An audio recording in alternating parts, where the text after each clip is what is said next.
Okay, we're going to read chapters 10 and 11 of A Long Walk to Water today. Chapter 10 starts with Naya in Southern Sudan, 2008. The men finished their meeting. They all stood and walked past Naya's house. Naya joined the crowd of children following them. A few minutes' walk beyond her house there was a tree. The men stopped at the tree and the stranger talked to Naya's uncle some more. There was another tree, some 50 paces past the first one. With Naya's uncle beside him, one of the men stopped at the halfway point. The other man walked the rest of the way and examined the second tree.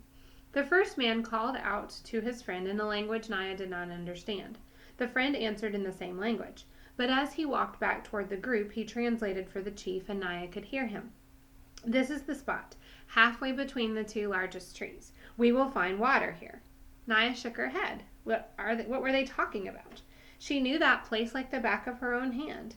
It was there, between the two trees, that the village sometimes gathered to sing and talk around a big fire. There wasn't a single drop of water on that spot, unless it was raining. So number one, why is Naya so confused about the visitors? She's confused about how they think there's water in this spot between the two trees where she's never seen water. Next, Salva, Southern Sudan, 1985.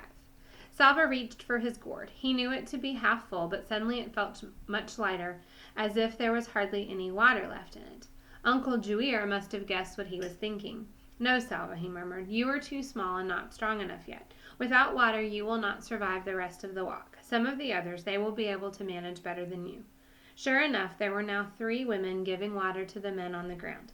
Like a miracle, the small amounts of water revived them. They were able to stagger to their feet and join the group as the walking continued. But their 5 dead companions were left behind.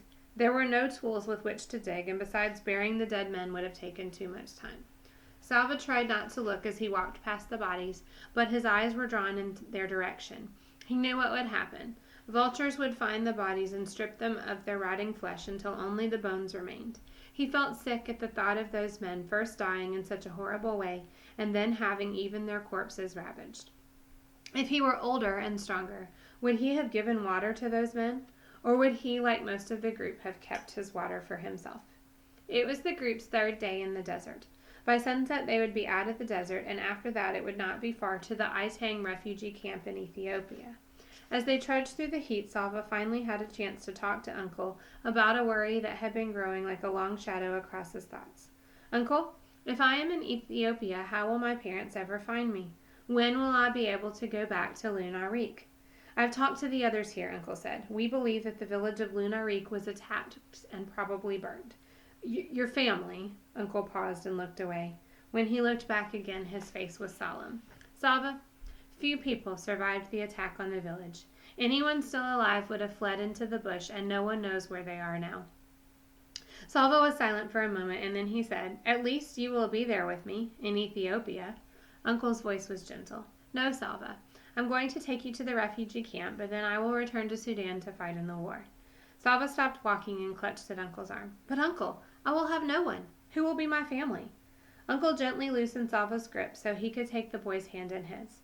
There will be many other people in the camp. You will become friends with some of them.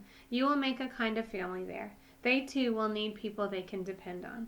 Salva shook his head, unable to imagine what life would be like in the camp without Uncle. He squeezed Uncle's hand tightly. Uncle stood quietly and said nothing more. He knows it will be hard for me, Salva realized. He does not want to leave me there, but he has to go back and fight for our people. I mustn't act like a baby. I must try to be strong. Salva swallowed hard. Uncle, when you go back to Sudan, you might meet my parents somewhere. You could tell them where I am, or you could talk to those you meet and ask where the people of Lunarik are now. Uncle did not answer right away, and then he said, Of course I will do that, nephew. Salva felt a tiny spark of hope. With Uncle looking for his family, there was a chance they might all be together again one day. No one in the group had eaten anything for 2 days. Their water was nearly gone. Only the vision of leaving the desert kept them moving through the heat and the dust. Early that afternoon they came across the first evidence that the desert was receding. A few stunted trees near a shallow pool of muddy water. The water was unfit to drink, but a dead stork lay by the pond's edge. Immediately the group began to make preparations to cook and eat the bird. Salva helped gather twigs for the fire. As the bird roasted, Salva could hardly keep his eyes off of it. There would only be enough for a bite or two for each person, but he could hardly wait. Then he heard loud voices. Along with the rest of the group, he turned and saw 6 men coming toward them. As the men approached, he could see that they were armed with guns and machetes. The men began shouting, "Sit down! Hands on your heads, all of you! Now!" Everyone in the group sat down at once. Salva was afraid of the weapons, and he could see that the others were too. One of the men walked among the group and stopped in front of Uncle. Salva could tell by the ritual scarring on the man's face that he was from the Newer tribe. "Are you with the rebels?" the man asked. "No," Uncle answered. "Where have you come from? Where are you going?" "We have come from the west of the Nile," Uncle said. "We are going to Itang, to the refugee camp." The man told Uncle to get up and leave his gun where it was. 2 of the other men took Uncle to a tree several yards away and tied him to it. Then the men moved among the group. If anyone was carrying a bag, the men opened it and took whatever was in it. They ordered some people to remove their clothing and took that too. Salva was trembling. Even in the midst of his fear, he realized that for the first time on the trip, it was a good thing to be the youngest and the smallest. The men would not be interested in his clothes. When the men had finished their looting, they picked up Uncle's gun. Then they walked to the tree where Uncle was tied up. "Maybe they will leave us alone now that they have robbed us," Salva thought. He heard them laughing. As Salva watched, one of the men aimed his gun at Uncle. 3 shots rang out, and then the men ran away. Questions for chapter 10. Who were the men who approached Salva's group? And how does Salva know who they are? Well, they were from the Newer tribe, and he knows that from the scarring on their face. What was the last thing the men did before running away? They shot his uncle. And why would these men attack fellow Southerners? And that's something that you need to think about. Why might they have done this? It doesn't give us a clear answer in the book. It's just something for thought. Chapter 11. After the 2 men left the village, the task of clearing more of the land between the trees began.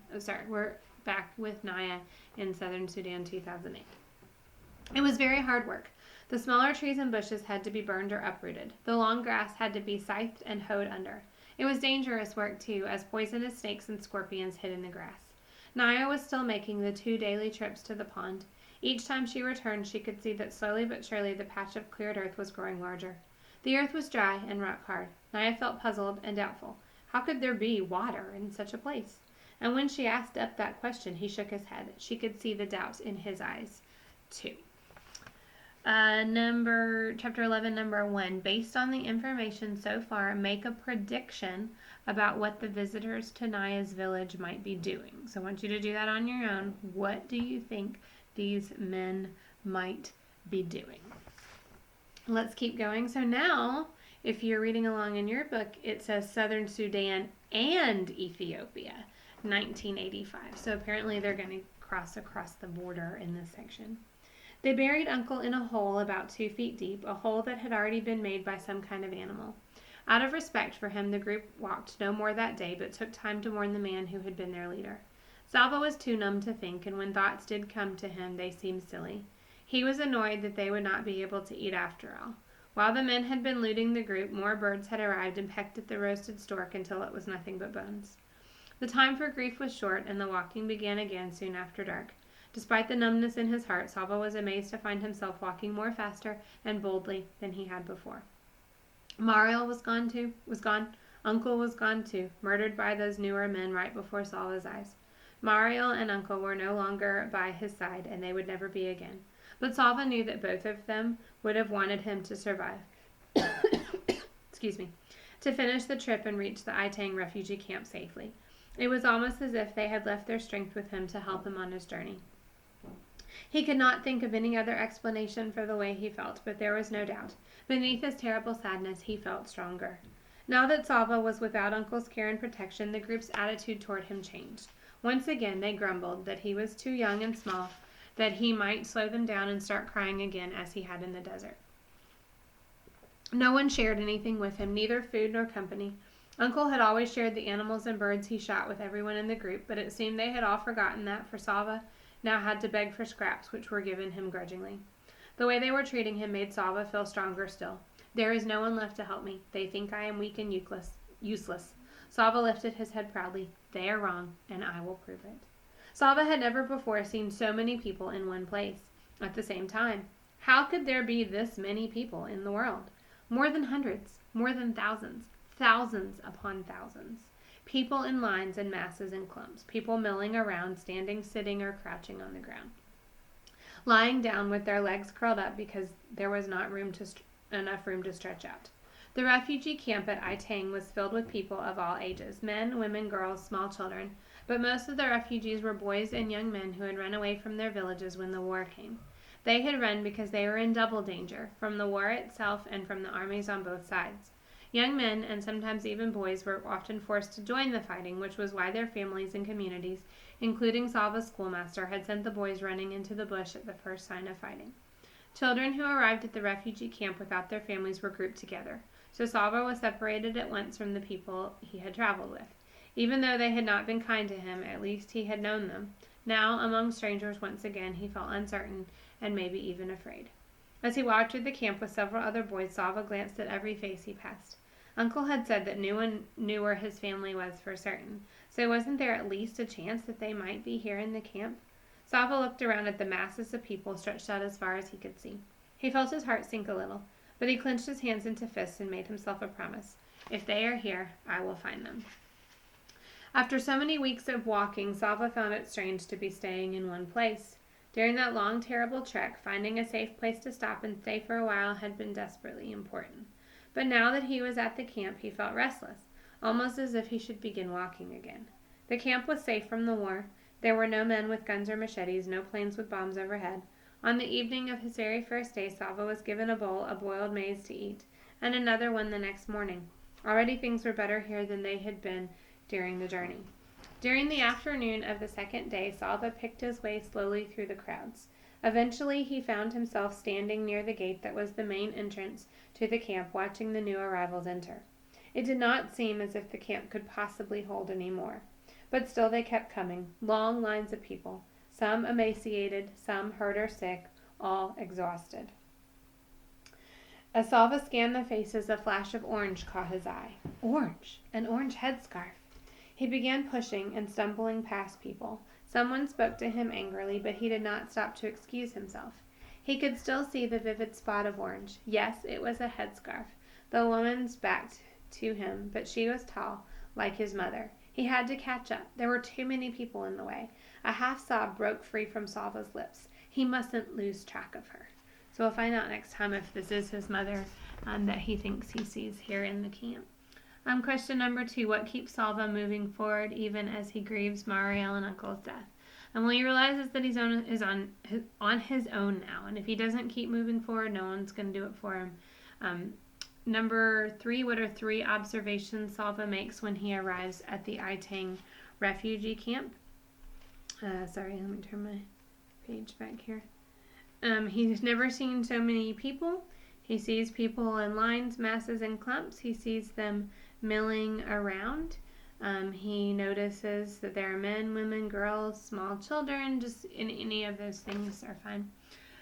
Number 4, look back at the map of Salva's route. Where is Itang, and what do we know about his future in this refugee camp? So if we turn back to the map at the beginning of the book, Itang is right here in Ethiopia, and he started in Lunarik. And so if you follow the dotted line, he got to Itang, but we find out that is not where he's going to stay. He keeps walking and ends up in Kenya at the end of this map here. Number 5, when he arrives at Itang, Salva sees an orange headscarf, and starts following it. Why? Well, he thinks it's his mom. And what led you to this inference? Well, you have to remember from before that the orange mangoes were the same color as his mom's orange headscarf. So that's it for chapters 10 and 11.